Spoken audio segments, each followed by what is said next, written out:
When renovation workers tore up the floorboards of an abandoned Vermont barn in 2024, they expected to find rot and maybe some old tools.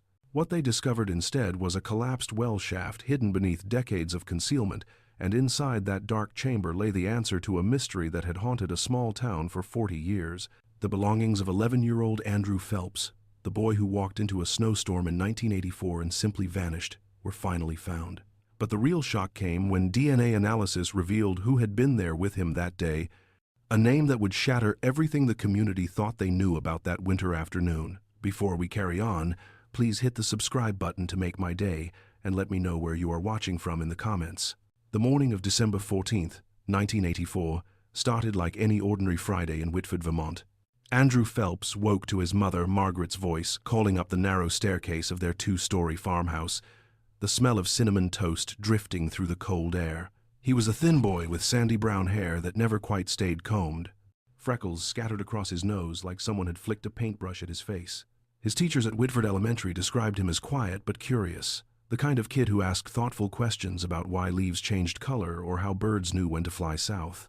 Andrew had been excited about the weekend ahead. His father, Richard, had promised to take him ice fishing on Saturday if the weather cleared, a tradition they'd started the previous winter when Andrew had caught his first perch through a hole in the frozen lake.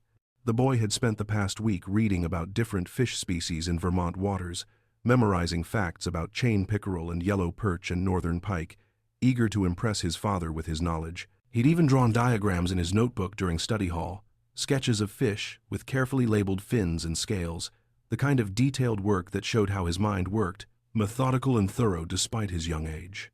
Margaret had noticed a change in her son over the past year.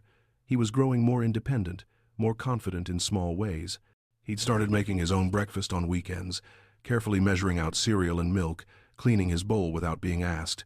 He helped Rebecca tie her shoes without complaint, showed patience with her questions that sometimes seemed endless. There was a gentleness in Andrew that Margaret cherished, a quality she hoped the world wouldn't harden as he grew older. She'd caught him once sitting on the porch steps, letting a ladybug crawl across his palm, studying it with intense concentration before gently placing it on a leaf. When she'd asked what he was doing, he'd explain that the ladybug was probably looking for somewhere warm before winter came, and he wanted to help it find a good spot. Margaret Phelps stood at the kitchen counter that morning, spreading butter across toast with mechanical precision, her mind already running through the day's tasks. She worked part-time at the town library and had a shift starting at noon. Her husband Richard had left before dawn for his construction job 2 towns over, the truck's engine coughing to life in the darkness while frost still clung to the windows. Money was tight. It always was. But they managed. The farmhouse they rented sat on the edge of the Whitford property line, a drafty place with good bones that never quite warmed up, no matter how high they cranked the ancient furnace. Andrew came downstairs wearing his favorite red sweater, the one with a small hole near the left elbow that Margaret kept meaning to mend. He carried his backpack, already stuffed with textbooks and the library book he'd been reading about the solar system. His little sister Rebecca, only 6 years old, trailed behind him, rubbing sleep from her eyes, her blonde hair sticking up in wild angles. "Supposed to snow later," Margaret said, glancing out the window at the gray sky pressing down on the valley. "Heavy too, from what the radio said. You come straight home after school, you hear me? No stopping at Bobby's house to look at his new rabbit." Andrew nodded, his mouth full of toast.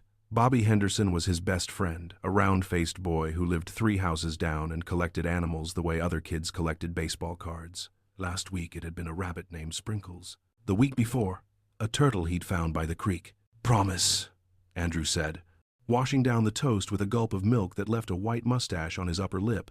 Rebecca giggled and pointed, and Andrew wiped it away with the back of his hand, grinning at her. The walk to Whitford Elementary took Andrew 23 minutes on a good day, longer if he stopped to examine interesting rocks or follow the path of a bird. The route took him down Maple Road, past the Henderson house, past the old Carver farm with its weathered barn that nobody used anymore, then right onto School Street, where the brick building sat, surrounded by playground equipment that squeaked in the wind. It was a safe walk, the kind parents in 1984 didn't think twice about. Whitford had a population of just under 800 people, the kind of place where everyone knew everyone, where doors stayed unlocked and children roamed freely. The school day passed in its usual rhythm. Andrew sat through math class where Mrs. Patterson explained long division for what felt like the 100th time. He ate lunch with Bobby in the cafeteria, trading his apple slices for Bobby's cookies. During recess, he played kickball until his cheeks turned pink from the cold wind that had started picking up, bringing with it the metallic smell that always preceded snow. The sky had darkened from gray to almost charcoal, heavy clouds rolling in from the north like a slow-moving avalanche. At 2:30 in the afternoon, the school day ended. Principal Hawkins made an announcement over the crackling intercom system, telling students to head straight home because the weather service had upgraded the forecast to a winter storm warning. Teachers hurried children into their coats and hats, zipping jackets and pulling on mittens with practiced efficiency.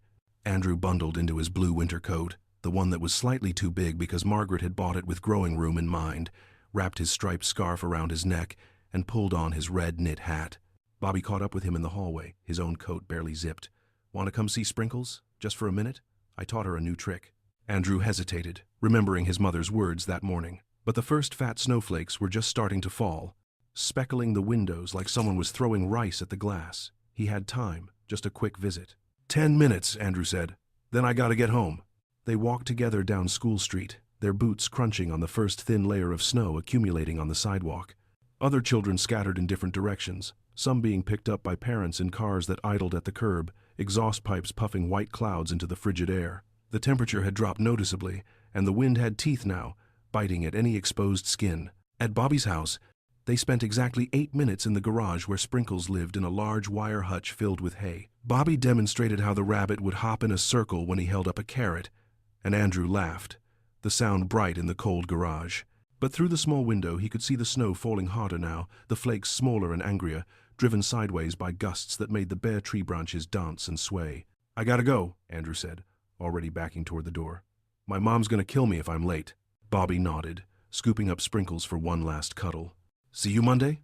"See you Monday," Andrew confirmed, then stepped back out into what had become a full blizzard in the span of those 8 minutes. The transformation was startling. Visibility had dropped to maybe 30 feet. The friendly neighborhood Andrew had walked through just minutes ago had become an alien landscape of white curtains and howling wind. He pulled his scarf up over his nose and mouth, tucked his chin into his coat, and started walking. His house was a straight shot from Bobby's, 15 minutes if he walked fast.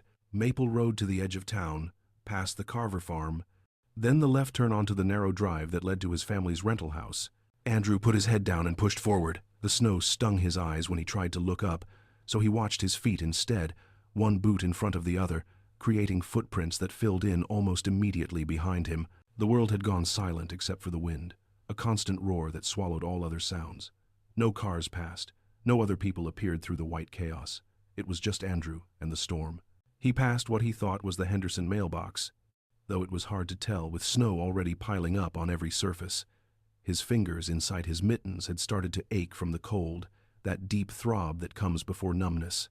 He walked faster, his backpack bouncing against his spine with each hurried step. The red fabric of his hat was already white with accumulated snow, his eyelashes frosted, his breath coming in quick puffs that immediately vanished into the storm. Somewhere ahead should be the Carver farm. Andrew knew it well, had passed it twice daily for 3 years of elementary school. The main house sat far back from the road, barely visible even on clear days, but the barn stood closer, a massive dock structure with peeling paint and a sagging roof that Richard Phelps had once commented would probably collapse within 5 years if someone didn't repair it. Old man Carver had died 2 years ago, and his son Eddie still lived in the house, worked as a farmhand for other properties in the area, kept to himself mostly. People said he was odd, but in a harmless way. The kind of odd that small towns tolerate because everyone's odd in their own fashion. Andrew should have reached the barn by now. He paused, squinting through the snow, trying to get his bearings. The white wall in front of him was impenetrable. Panic fluttered in his chest like a trapped bird. Had he walked past it somehow? Was he still headed in the right direction? The wind pushed at him from what felt like all sides at once, disorienting, making it impossible to tell north from south. A shape emerged from the whiteness to his left, dark and angular. The barn. Relief flooded through him. He was on track. Just a little further, and he'd be home. And his mother would make hot chocolate, and he'd sit by the furnace vent in his room until feeling returned to his toes. Andrew started to move past the barn, keeping it on his left as a landmark, when he heard something, a voice maybe, or a shout, muffled by the storm, but definitely human. He stopped, turning toward the sound. Nothing but white and the barn's dark outline. The voice came again, clearer this time. "Help! Somebody help!" Andrew's heart hammered. Someone was in trouble. The voice seemed to come from near the barn, maybe behind it. His mother's warnings echoed in his head. Come straight home, don't stop anywhere, but someone needed help. What if they were hurt? What if they froze out here? He changed direction, moving toward the barn's side entrance, the one he knew existed because he'd peeked through it once on a dare from Bobby. The door hung crooked on its hinges, gaps visible even through the snow. The voice called out again. Weaker now, and Andrew quickened his pace. Hello, he shouted, his voice small against the wind's roar. Where are you? Here, behind the barn. I fell. Andrew rounded the corner of the structure, his boots sinking deeper into a drift that had piled up against the building's leeward side. The snow was almost to his knees here. He pushed forward, scanning the white landscape for any sign of the person calling for help. A hand reached out from beside the barn's foundation, waving. Andrew lurched toward it, his backpack throwing off his balance in the deep snow. As he got closer, he could make out a figure sitting in the snow, back against the barn wall. It was a man, wearing a dark coat and a hat pulled low, his face partially obscured by a scarf. Are you okay? Andrew called out, stopping a few feet away. Something felt wrong. The man didn't look injured. He wasn't struggling to stand. He was just sitting there, hands still extended, watching Andrew with eyes that caught what little light penetrated the storm. Got myself in a spot, the man said, and Andrew recognized the voice now. Eddie Carver. Twisted my ankle checking the barn before the storm hit. Been calling for someone for 20 minutes. You're the Phelps boy, aren't you? Richard's son. Andrew nodded, some of the tension leaving his shoulders. He knew Eddie, at least by sight. His father had worked on a roofing job with him last summer. Eddie was maybe 30 years old, with a lean build and dark hair that he kept cut very short. He had a habit of showing up at the general store on Saturdays, buying his groceries in silence, never quite meeting anyone's eyes. Can you help me up? Eddie asked, reaching out with both hands now. My truck's parked by the house. If I can get to it, I can drive us both somewhere warm. This storm's gonna get worse before it gets better. Andrew hesitated. His mother's voice in his head was screaming now, but Eddie was hurt, and the storm was getting worse. And what kind of person left someone sitting in the snow with a twisted ankle? He moved closer, reaching out to take Eddie's hands. Eddie's grip was strong, much stronger than someone with a twisted ankle should have. He pulled Andrew forward instead of using him for leverage to stand, and Andrew stumbled, falling to his knees in the snow beside the barn wall. Before he could react, Eddie had moved, quick as a snake, one hand clamping over Andrew's mouth, the other arm wrapping around his chest from behind. Terror exploded through Andrew's body. He tried to scream, but the hand over his mouth pressed harder. He kicked, his boots churning snow, his backpack sliding off one shoulder. Eddie was saying something, words muffled by the scarf still covering the lower half of his face. Something about being quiet, about not making this harder than it needed to be. Andrew bit down on the hand covering his mouth. Eddie jerked back with a curse, and for a moment Andrew was free. He tried to run, but the deep snow caught his feet, and Eddie recovered too quickly, grabbing the back of Andrew's coat and yanking him backward. Andrew's hat came off, falling into the snow, red against white. They struggled beside the barn wall, Andrew fighting with every ounce of strength in his 11-year-old body, Eddie trying to control him without hurting him too badly. At least that's what it seemed like in those first confused moments. Andrew's backpack fell completely off, landing in the snow a few feet away. His scarf came loose, whipping away in the wind. Eddie dragged Andrew around to the barn's side door, the one that hung crooked. Andrew grabbed at the doorframe as they passed through, splinters driving under his fingernails.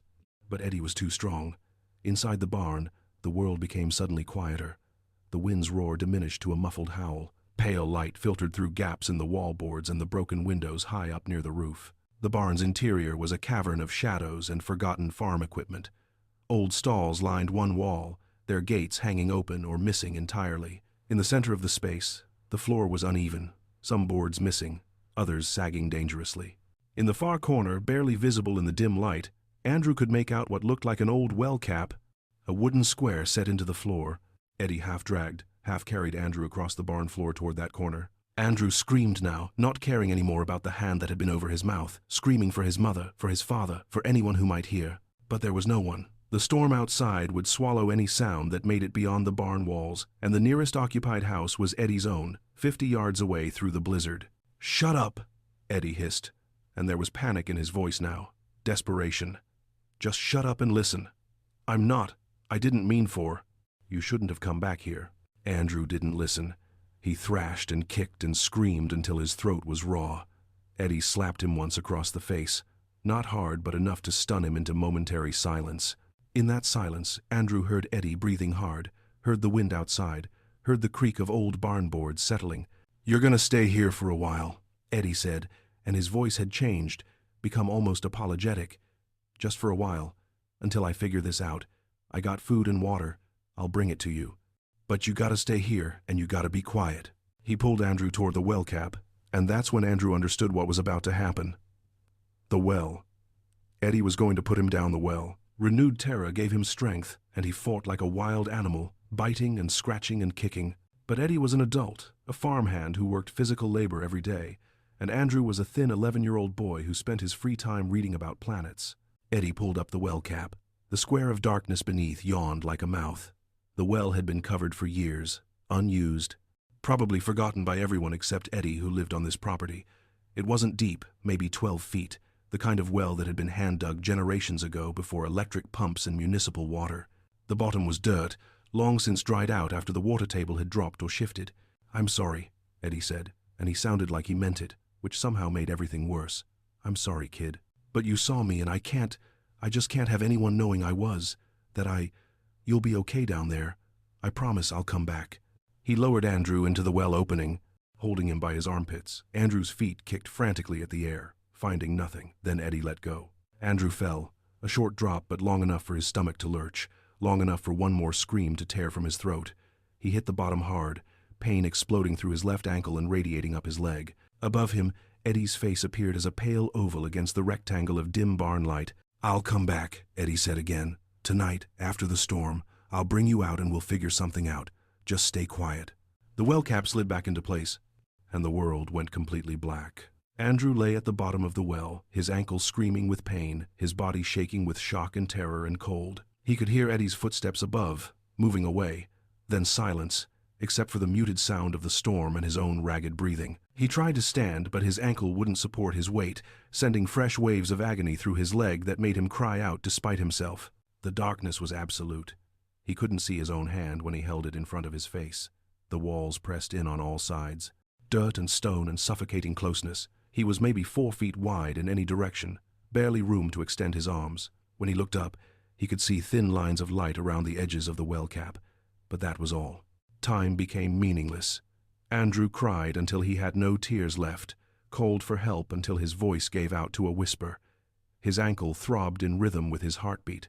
The cold seeped into him, made worse by the wet clothes from the snow, made worse by the lack of movement in the confined space. He tried to stay calm, tried to think. His parents would notice he wasn't home. They'd look for him. The whole town would look for him. Someone would find his footprints leading to the barn. They'd search the barn. They'd hear him if he made noise when they came close. But hours passed, or what felt like hours. It was impossible to tell. The thin lines of light around the well cap gradually faded from gray to nothing as night fell. Andrew's shivering became violent, uncontrollable. His teeth chattered so hard he thought they might crack. The pain in his ankle had subsided to a dull, throbbing ache that never quite went away. Eddie didn't come back that night. Or if he did, Andrew had lost consciousness by then, his body's desperate attempt to conserve heat and energy.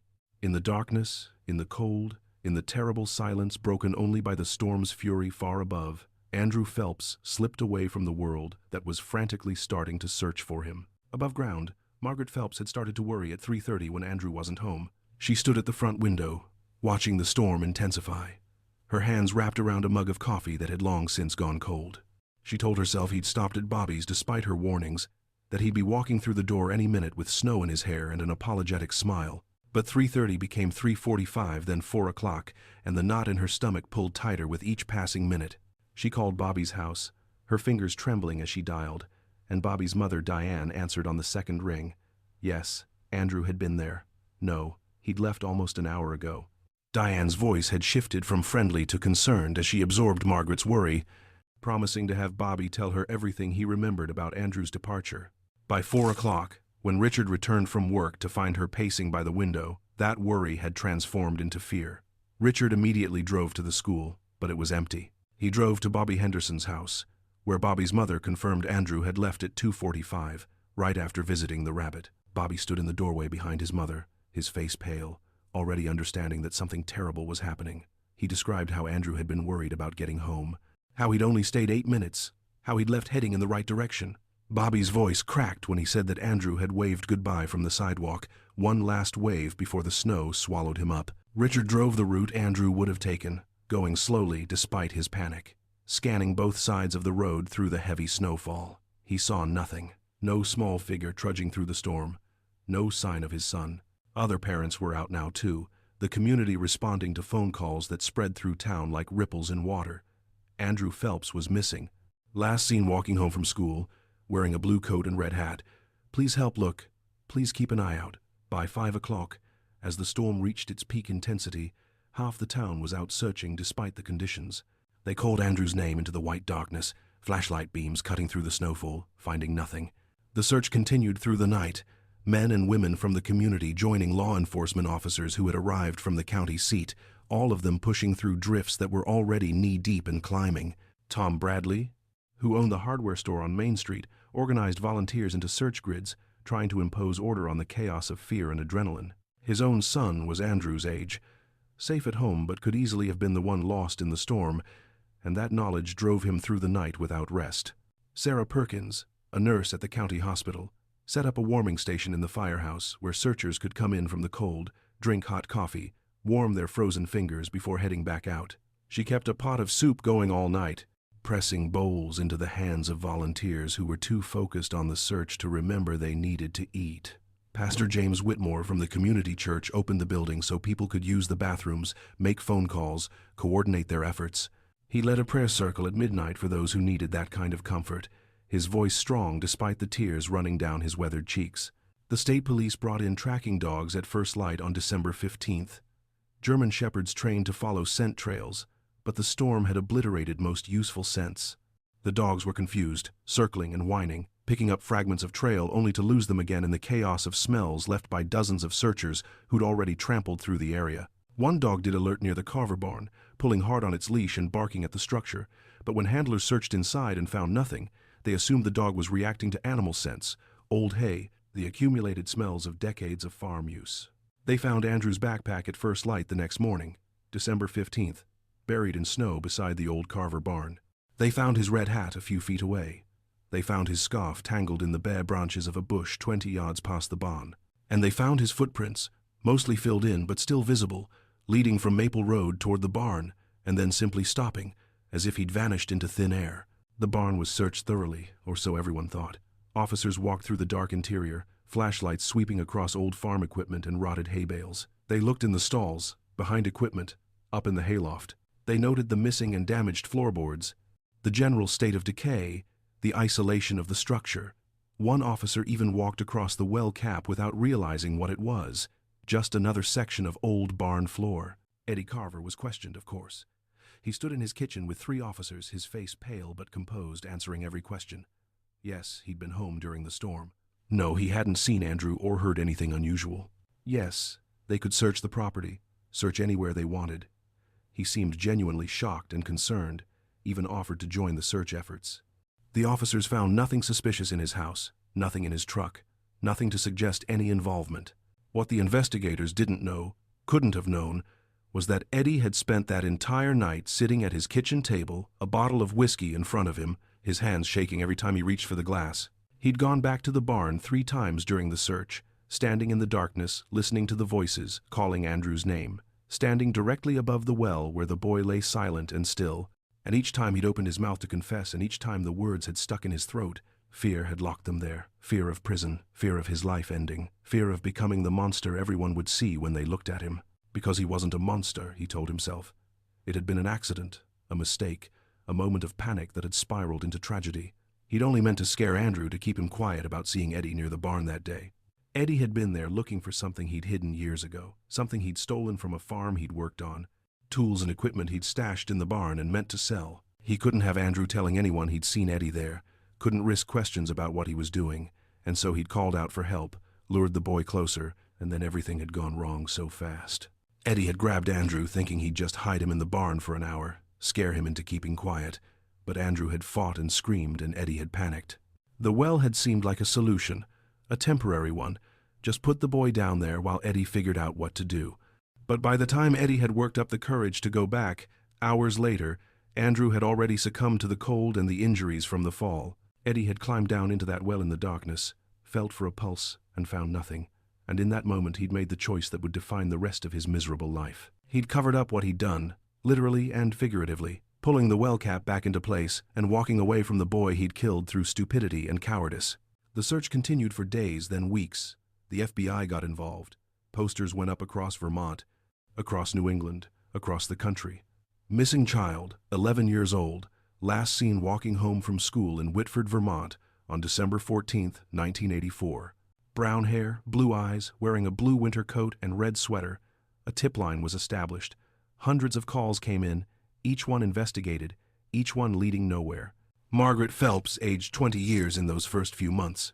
Richard threw himself into the search with an intensity that bordered on mania, following up on leads himself when law enforcement moved on, refusing to accept that his son might not be coming home.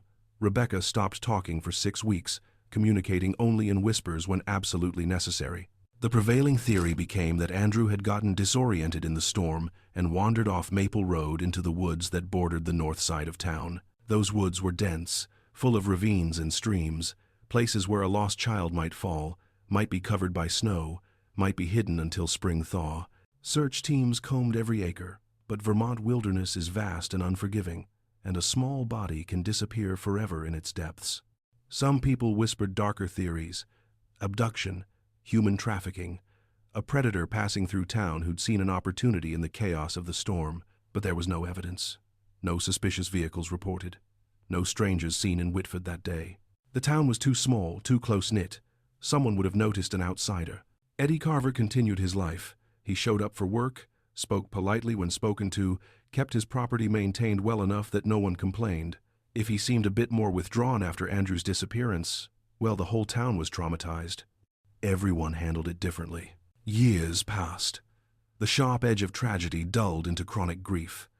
Margaret and Richard eventually divorced, the strain of losing Andrew pulling apart what the loss itself couldn't quite break.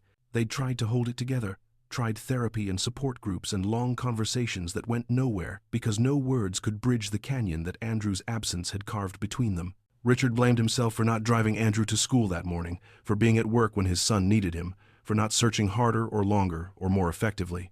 Margaret blamed herself for letting Andrew walk to school alone, for not keeping him home when she'd heard the storm warnings, for the 10,000 small decisions that had led to that moment when Andrew left Bobby's garage and walked into the blizzard.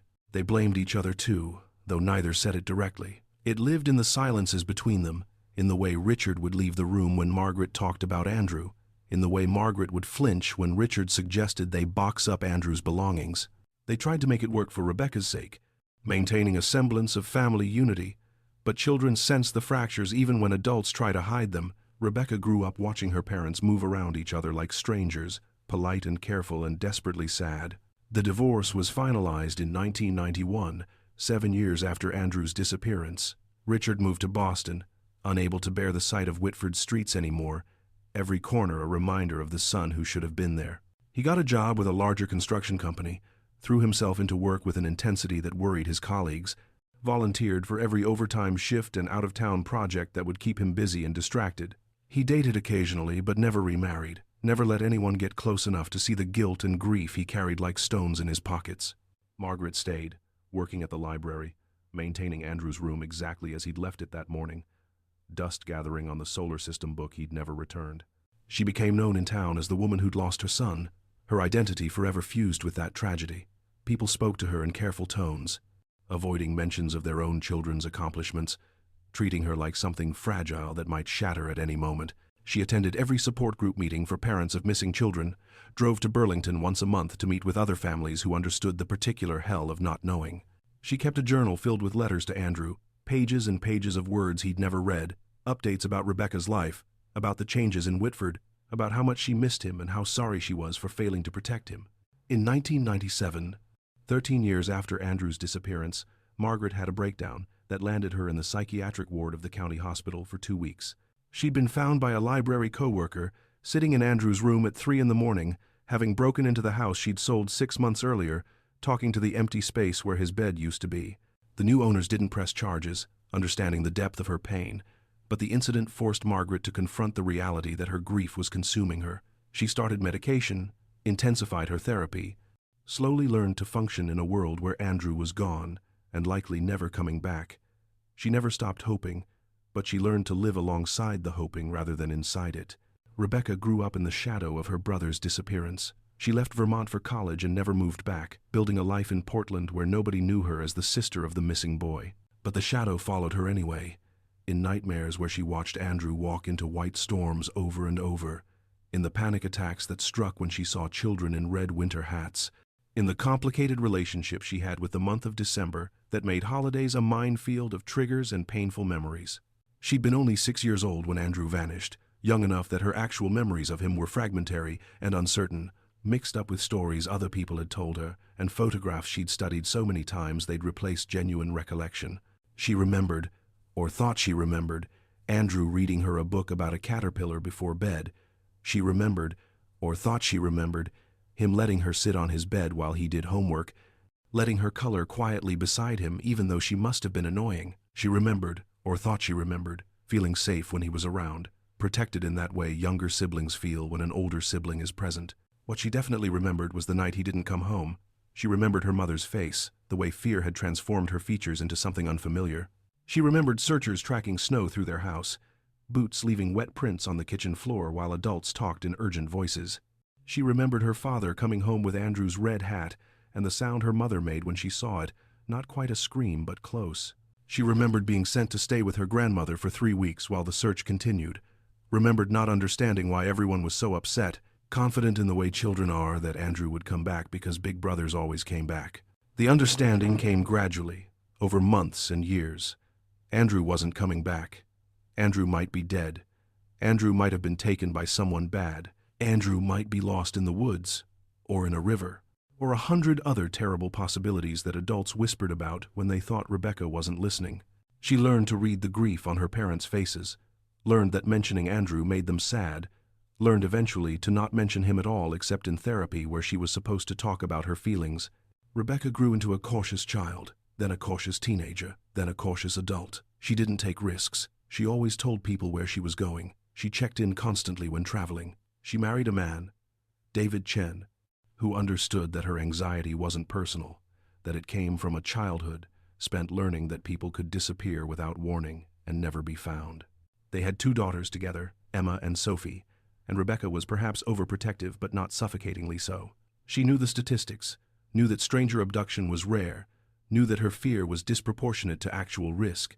Knowing didn't make the fear go away, but it helped her manage it, helped her let her daughters ride bikes around the neighborhood and walk to school and live normal childhoods that weren't dominated by her trauma. Bobby Henderson became a veterinarian, his childhood dream realized, though he could never look at snow without feeling a pang of survivor's guilt that he'd been the last person to see his best friend alive. He'd replayed those 8 minutes in his garage thousands of times over the decades, examining every detail for something he could have done differently. What if he'd convinced Andrew to stay longer, to wait until the storm passed? What if he'd walked Andrew home instead of letting him leave alone? What if he'd never invited Andrew in to see the rabbit in the first place? The what-ifs had haunted him through high school, through college, through veterinary school, through his marriage and the birth of his own children. He'd gone into therapy in his 30s, finally addressing the guilt that had shaped so much of his life, learning that he'd been a child too, that he bore no responsibility for what had happened, that sometimes terrible things occur and there's no preventing them, but understanding something intellectually is different from believing it emotionally. And Bobby never quite shook the feeling that he'd failed his best friend at the moment Andrew needed him most. He became the kind of father who was perhaps too vigilant, who insisted on driving his daughters places they could have walked, who called to check in multiple times when they were old enough to be out with friends. His wife Rachel understood, had known about Andrew before they'd started dating, accepted that this was part of who Bobby was, a good man carrying an old wound that had never properly healed. When the news broke in 2024 that Andrew's remains had been found, Bobby had been sitting in his office at the veterinary clinic, reviewing patient files before his afternoon appointments. His receptionist had knocked on the door, her face strange, holding up her phone to show him a news alert. Burlington News reporting that human remains found in Whitford barn identified as missing child from 1984. Bobby had read the headline 3 times before its meaning penetrated, and then he'd sat very still, his wife's business card clutched in his hand, though he couldn't remember picking it up, trying to process information that his brain didn't want to accept. Found. After 40 years. Found. Not lost in the woods. Not abducted and taken far away. not any of the theories that had been discussed and debated for decades. Found in a barn that Bobby had walked past twice a day for years of his childhood, a barn that search teams had examined on December 15, 1984, while Andrew lay 12 feet below the floor, dying or already dead. The thought made Bobby physically ill. He'd barely made it to his office bathroom before vomiting, his body purging what his mind couldn't contain. Bobby called Rachel, his voice breaking as he explained what he'd just learned. She left work immediately, drove to the clinic, found him sitting on the floor of his office with his back against the wall, tears streaming down his face. They sat together in silence for a long time, Rachel holding his hand, both of them processing the impossible reality that after 40 years of mystery, the truth had finally surfaced from beneath a barn floor. In the days that followed, Bobby spoke with Sheriff Vasquez, providing details about that December afternoon that he'd given dozens of times before, but which suddenly held new significance. The exact time Andrew had left his garage, 2:43 according to the clock on the wall that Bobby had glanced at. The direction Andrew had been heading, straight down the sidewalk toward Maple Road. Andrew's mood, which had been normal, maybe a little worried about the storm but not upset or scared. Bobby mentioned, as he always did, that Andrew had waved goodbye, had called out "See you Monday" as he stepped into the snow, and that image of Andrew's last wave had been Bobby's final memory of his best friend for 40 years, frozen in time like a photograph. Now there were new images to compete with that memory. Images of Andrew's footprints leading to the Carver barn. Images of what must have happened inside that structure.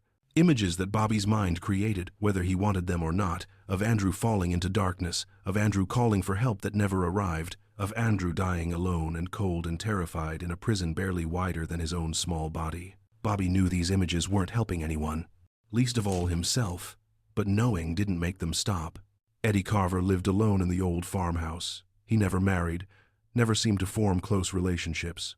People who worked alongside him described him as competent but strange, the kind of person who could do a full day's labor without speaking more than a dozen words. He developed a drinking problem in his 40s, DUIs and bar fights that became local gossip, but nothing that ever rose to the level of serious criminal behavior. The barn continued to decay. Its roof developed holes that let in rain and snow.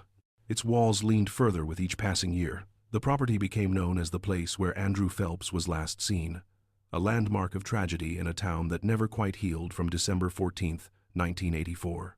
Decades rolled forward. The case remained officially open but inactive, a cold case file in a cabinet somewhere, occasionally reviewed when a new investigator took interest but always leading to the same dead ends. Andrew Phelps became a cautionary tale, a reason for Vermont parents to keep their children close during storms. A name on a memorial plaque in Whitford Elementary School's hallway alongside two other students who had died over the school's 130-year history, though Andrew's death was never confirmed, never proven, just assumed after 7 years had passed and he'd been declared legally dead. Margaret Phelps died in 2019 at the age of 73. Her last words to the hospice nurse, a whispered question about whether Andrew was waiting for her on the other side. Richard survived her by 3 years, dying of a heart attack in his Boston apartment, still keeping copies of the missing person posters in a box under his bed. Eddie Carver made it to 68 before cirrhosis caught up with him. He died in March of 2023, alone in the farmhouse where he'd lived his entire life, his body not discovered for 3 days until a propane delivery driver noticed the smell and called the sheriff. The property went into probate. No will, no close family, just a distant cousin in New Hampshire who inherited by default and had no interest in keeping a falling-down farm in rural Vermont. The cousin, a real estate agent named Patricia Brennan, listed the property for sale in July of 2023. The market was slow. The house needed extensive work. The barn was a liability, really should be torn down before someone got hurt. 6 months went by with no serious offers, just lookers who took one tour and quickly decided to keep shopping. Then in January of 2024, a young couple from Boston made an offer. Daniel and Maria Shepard were looking for a rural retreat, a place to escape the city on weekends, maybe eventually retire to. They had vision, they said. Could see past the decay to the property's potential. The price was negotiated down to $190,000, and the deal closed in February. Daniel Shepard was a contractor by trade, used to renovation work, saw the project as a challenge rather than an obstacle. Maria worked remotely as a graphic designer, flexible schedule, could oversee the work during the week. They started with the house, hiring local contractors for the major structural repairs, electrical and plumbing updates, roof replacement. The barn they saved for last, debating whether to restore it or tear it down and start fresh. In late April, Daniel decided the barn could be salvaged, turned into a workshop or studio space. He brought in a structural engineer to assess the bones of the building. The engineer's report was cautiously optimistic.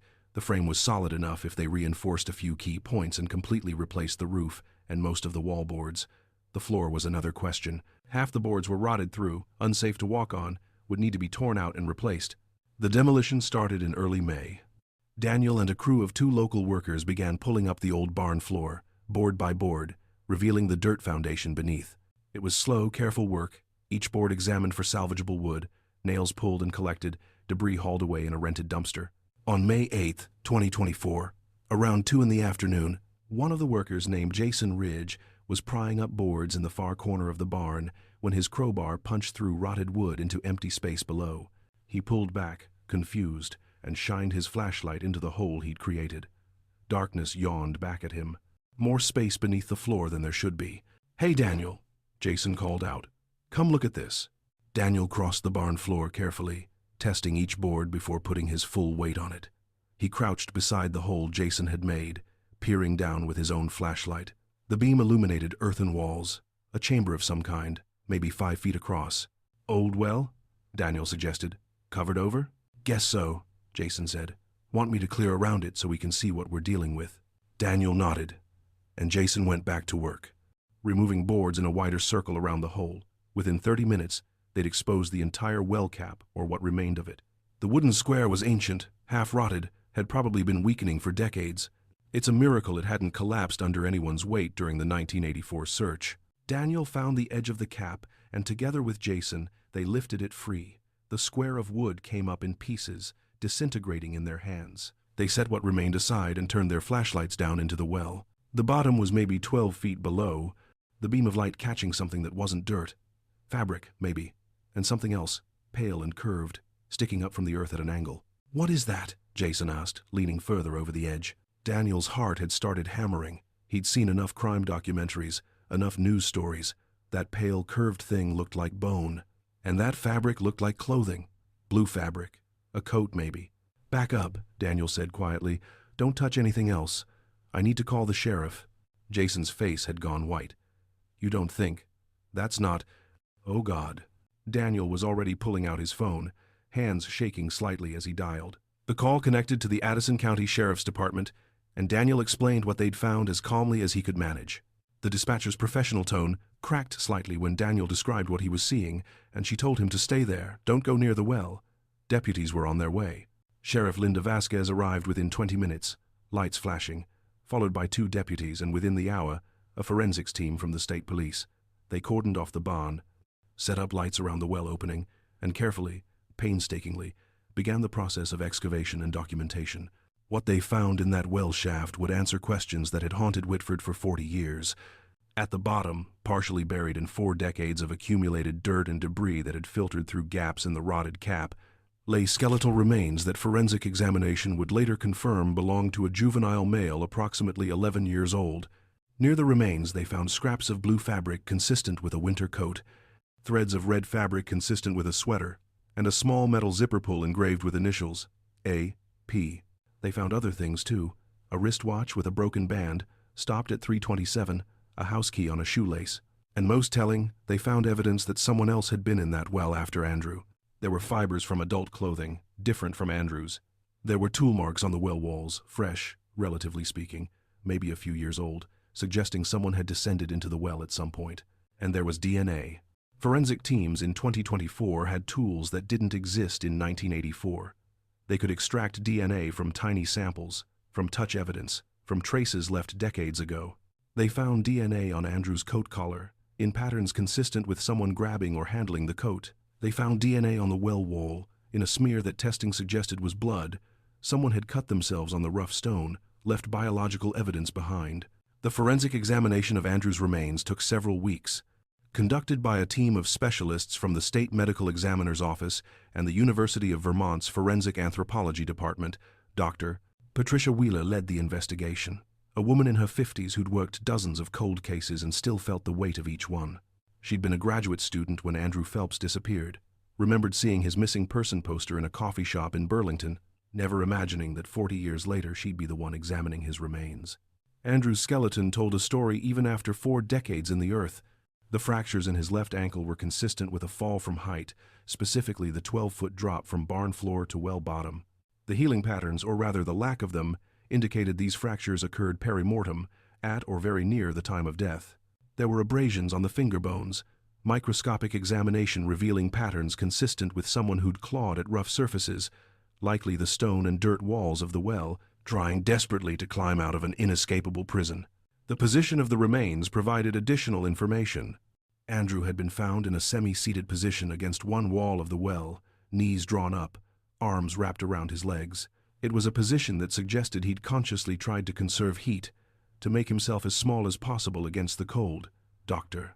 Wheeler had seen similar positioning in other hypothermia cases, the body's instinctive attempt to protect its core temperature by minimizing surface area exposed to frigid air.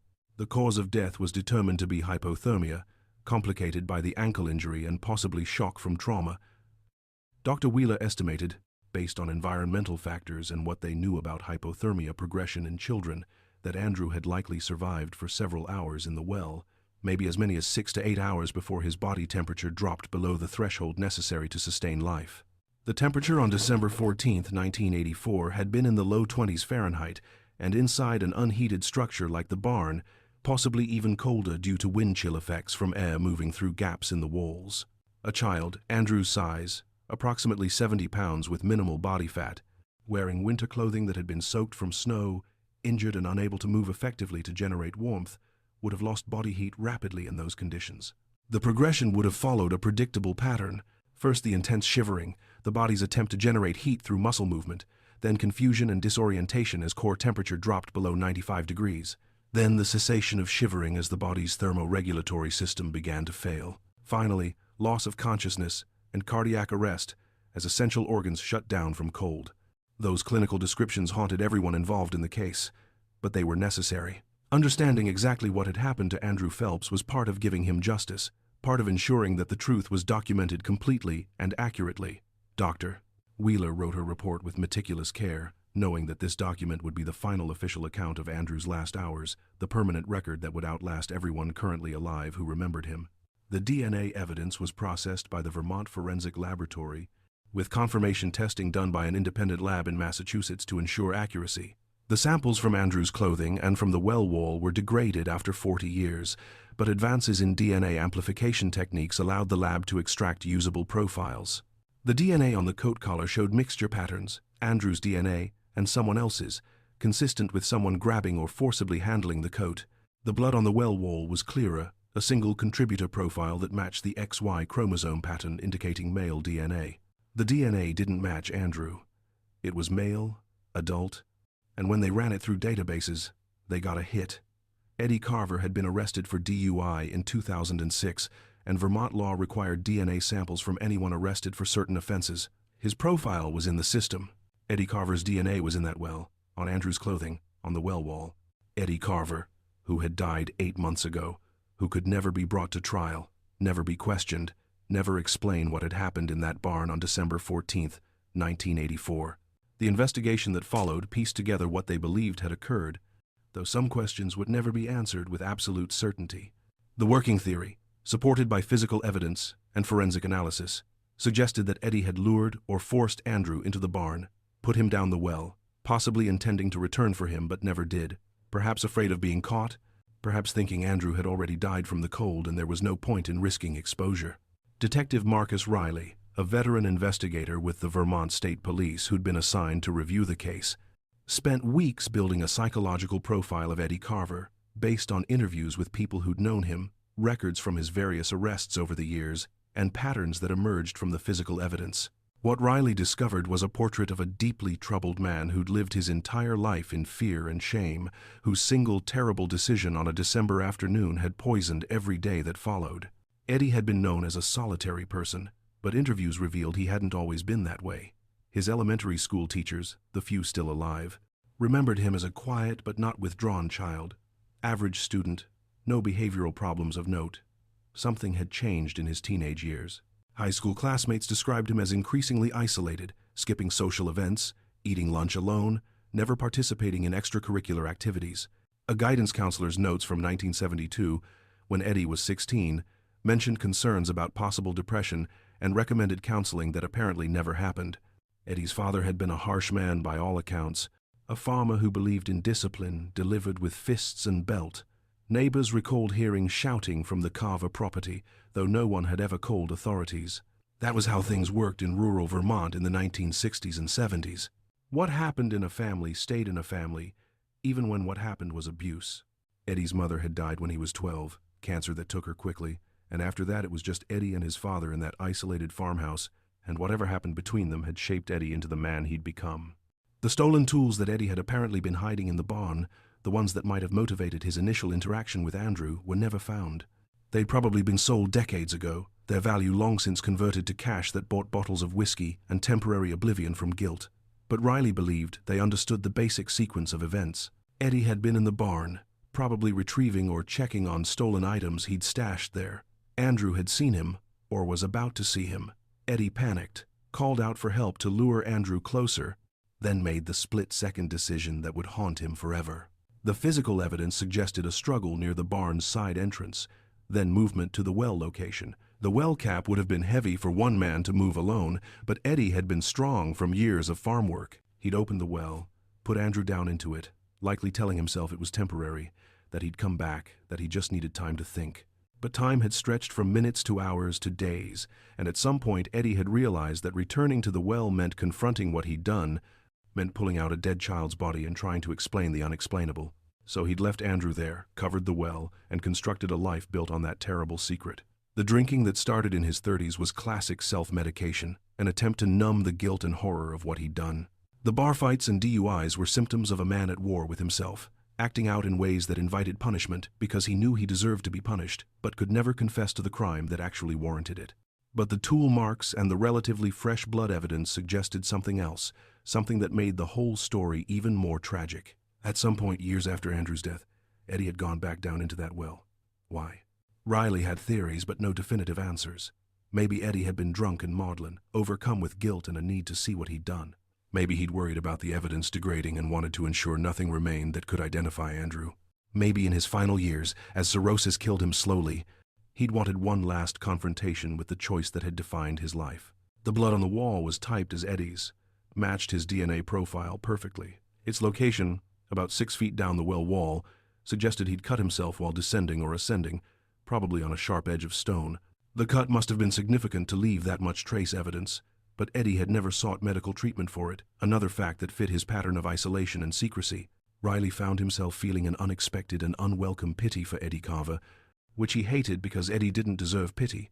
Eddie deserved to face trial, to be convicted, to spend whatever remained of his life in prison paying for what he'd done to Andrew Phelps and the Phelps family. But Eddie had escaped that justice by dying, and all Riley could do was document the truth as thoroughly as possible, ensure that even without a trial, the evidence spoke clearly about who had committed this crime. The well's opening had been covered by the barn floor, hidden in plain sight. The 1984 search had walked right over it, never knowing what lay 12 feet beneath their boots.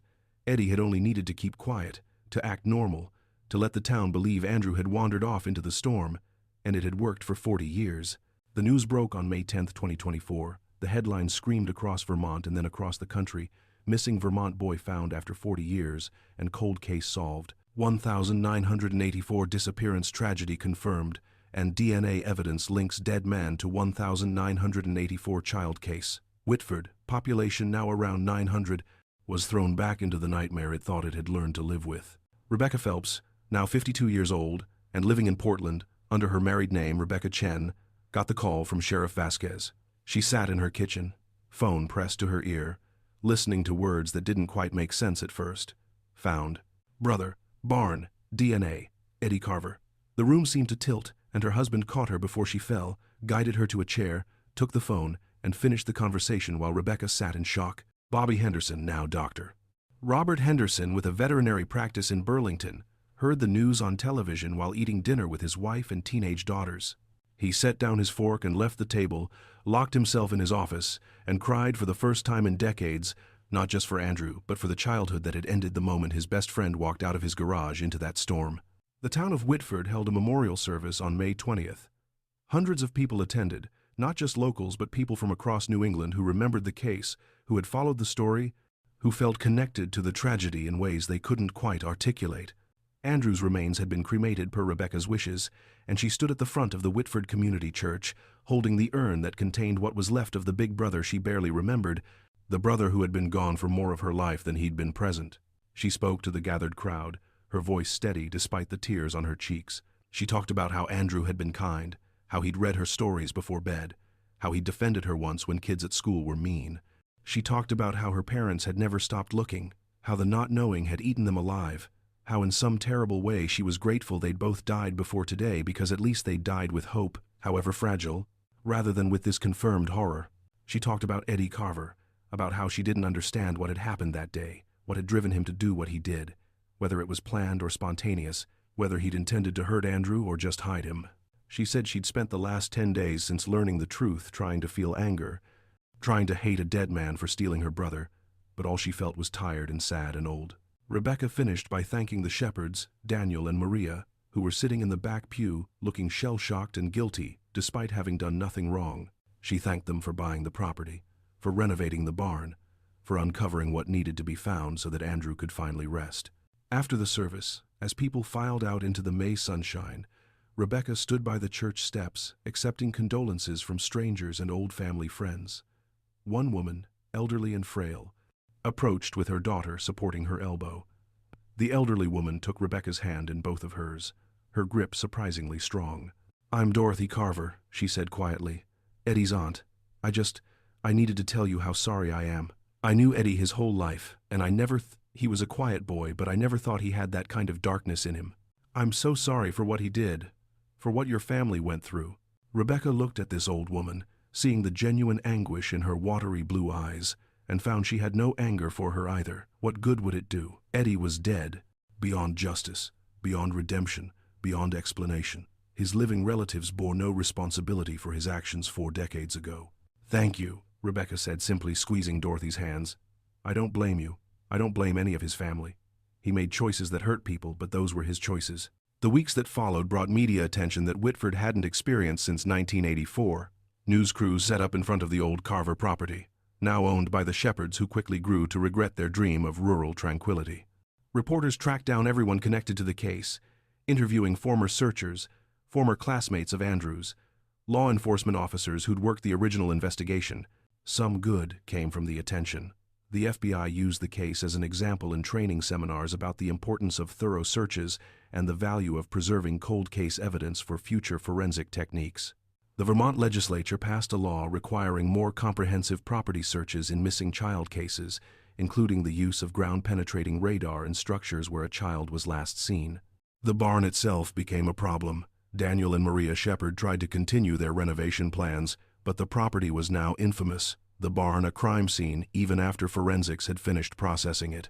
Tourists and true crime enthusiasts started showing up, walking onto the property without permission, taking photos, leaving flowers and teddy bears near where the well had been. In August, after the 3rd trespassing incident in a week, Daniel and Maria made the difficult decision to tear down the barn entirely. The demolition took 3 days.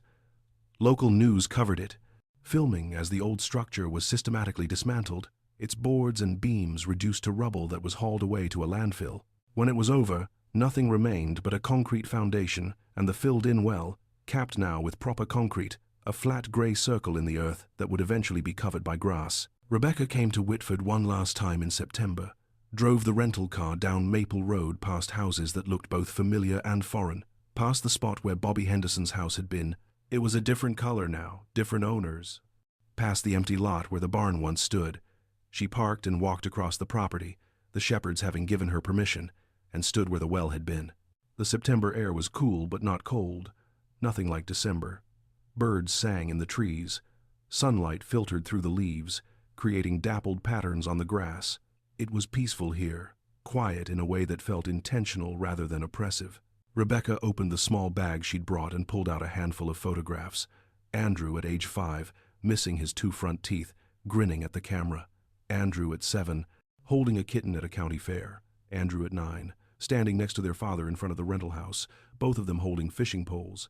Andrew at 11, his school photo from the fall of '84, the last picture ever taken, his hair combed for once, wearing a collared shirt their mother had insisted on, his smile slightly crooked because he was trying not to laugh at something the photographer's assistant had said. She looked at these photographs for a long time, then carefully placed them in a waterproof container she'd bought specifically for this purpose. She dug a small hole next to the concrete circle with a gardening trowel, placed the container in the ground, and covered it back up. It wasn't a grave. Andrew's ashes were scattered in a place their mother had loved, an overlook in the Green Mountains. But this felt important too, marking the place where he'd been, where he'd spent his last moments, where he'd waited in the dark for help that never came. "I'm sorry it took so long," Rebecca said aloud, her voice small in the open air. "I'm sorry you were alone down there. I'm sorry Mom and Dad died without knowing. But you're found now. You can rest now. We can all rest now." She stood there for another few minutes, then walked back to her car. As she drove away from Whitford for what she knew would be the last time, she thought about all the small moments that had aligned to bring Andrew's disappearance to its conclusion. The inheritance to a cousin who wanted to sell, the young couple from Boston looking for a project, the decision to renovate rather than demolish, the exact board that Jason's crowbar had punched through on May 8th. Any one of those moments could have gone differently, and Andrew might have remained hidden forever, the well eventually collapsing in on itself, burying the truth under tons of earth. But it hadn't gone differently. 40 years was a long time to wait for answers, but some families never got them at all. At least they knew. At least Andrew could be mourned properly, remembered as a real boy who'd existed and been loved, rather than just a ghost story, the kid who vanished in a snowstorm, the mystery that haunted Whitford. The case officially closed on October 3rd, 2024.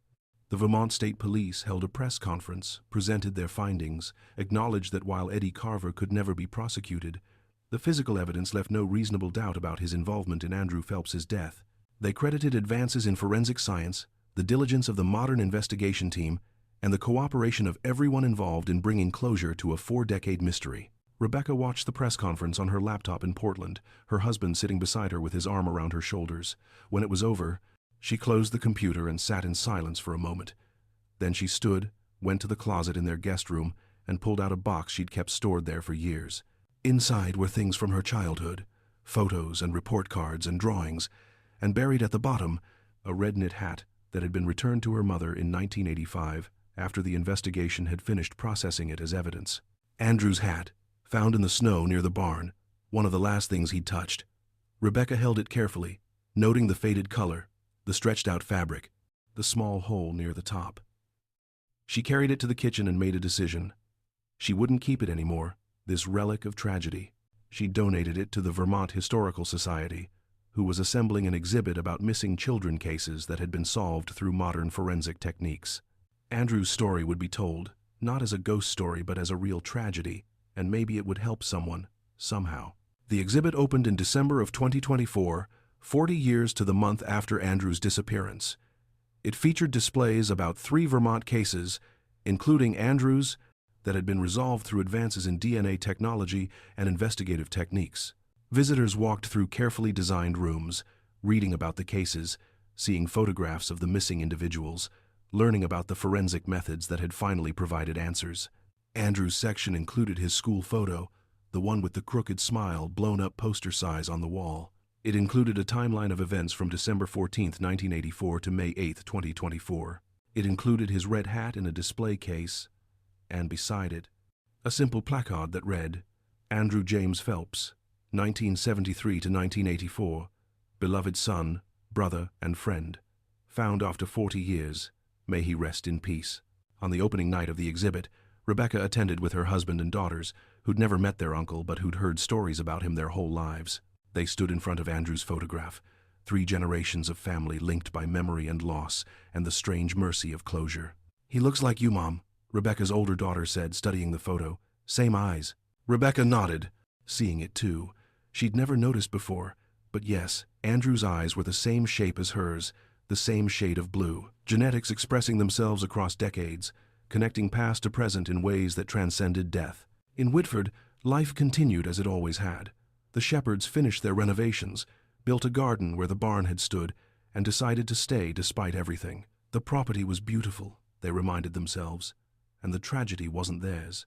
They could honor what had happened without being consumed by it. Daniel planted a tree on the spot where the well had been, an oak that would outlive them all, its roots eventually pushing down through the concrete cap, reclaiming what had been hidden. Bobby Henderson visited that tree once, drove down from Burlington on a Sunday afternoon in November, knocked on the shepherd's door and asked permission to see where his best friend had been found. They walked him to the spot, gave him privacy, watched from the house as he stood beneath the young oak's branches for almost an hour before finally getting back in his car and driving away. The town slowly released its grip on the story. It would never be forgotten. You don't forget something like that. But it stopped being the defining fact about Whitford. New families moved in, unaware of the history. Children played in yards and walked home from school, and their parents watched them a little more carefully than parents in other towns. But that vigilance came from knowledge, not from fear of an ongoing threat. Eddie Carver was buried in the town cemetery, his grave marked only with a small stone bearing his name and dates. No one tended it. No flowers appeared on holidays. It was, in its way, the loneliest spot in the graveyard, shunned even in death, a marker of shame rather than remembrance. Years would pass, and Andrew Phelps would become history, a name in archives and cold case textbooks, a story told to illustrate how justice can arrive late, but still matter. The people who remembered him alive would die themselves, taking with them the sound of his laugh and the specific way he tilted his head when he was thinking. But the photos would remain, preserved in exhibit halls and digital archives. The story would remain, told and retold, a reminder that some mysteries do get solved, that some lost children do get found, even if the finding comes too late for the finding to be called rescue. In the end, December 14th, 1984, stopped being just a date of tragedy. It became also a date of resolution, the day when the long, slow wheels of investigation began turning, even if no one knew it at the time. The snowstorm that hit Andrew also preserved the evidence that would eventually reveal the truth. The town that failed to find him in life did right by him in death, ensuring his story was told with dignity and care. Rebecca Phelps Chen lived the rest of her life carrying her brother's memory, but it no longer weighed on her like it once had. She spoke about him when asked, shared his story with people who wanted to learn about cold cases and forensic justice, always ending with the same message that closure matters, that knowing is better than not knowing, even when what you learn breaks your heart. And on quiet nights, when snow fell in Vermont, covering roads and fields and the place where an old barn once stood, the town of Whitford would remember Andrew Phelps, the boy who walked into a storm and never came home, at least not until 40 years had passed, and modern science and blind chance conspired to bring him back. The story of his disappearance and discovery would be told for generations, a testament to persistence, to the advancement of justice, and to the simple, terrible fact that sometimes the monsters are closer than we think, hiding their crimes in plain sight, trusting that time and silence will keep their secrets safe. But time doesn't always protect the guilty, and silence eventually breaks, and the truth, however long buried, has a way of surfacing when you least expect it, when renovation meets revelation, when the past literally rises from beneath the floorboards to demand acknowledgement. Andrew Phelps got his acknowledgement, his justice in the only form still possible, and in a small Vermont town where winter storms still blow hard and cold, that had to be enough.